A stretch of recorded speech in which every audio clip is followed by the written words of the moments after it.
गृहमंत्रीपदावर चर्चेतून अंतिम निर्णय समोर येईल. शिवसेनेला हव्या असलेल्या गृह खात्याबाबत एकनाथ शिंदेंची प्रतिक्रिया.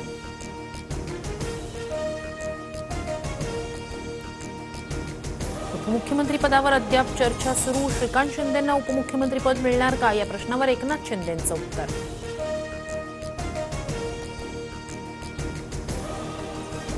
ठाकरे गटाचे 20 पैकी 10 आमदार आमच्याकडे येण्याच्या तयारीत. शिंदे गटाच्या गुलाबराव पाटलांचा दावा.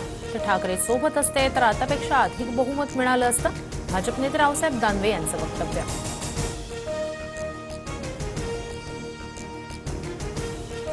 अजितदादा सोबत नसते तर आमच्याही 100 जागा निवडून आल्या असत्या. गुलाबराव पाटलांचं वक्तव्य. तर अजितदादा नसते तर शिंदे गटाचे काय हाल झाले असते याचा विचार करा. मिटकरींचा पलटवार.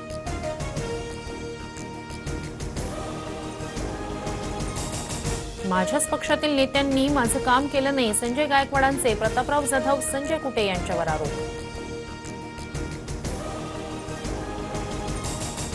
राष्ट्रवादी शरद पवार गटाच्या गटनेतेपदी जितेंद्र आव्हाडांची निवड. रोहित पाटील मुख्य प्रतोद तर उत्तम जानकरांकडे प्रतोद पदाची जबाबदारी. मार्कडवाडीतील ग्रामस्थ बॅलेट पेपरवर पुन्हा निवडणूक घेण्यावर ठाम. प्रशासनाचा विरोध मात्र मीडिया आणि नागरिकांच्या मदतीनं मतदान होणार. जानकर गटाची भूमिका. प्रत्येक दाम्पत्याला 3 अपत्य असावी. लोकसंख्या वाढीचा दर 2.1 पेक्षा कमी व्हायला नको, अन्यथा समाज नष्ट होतो.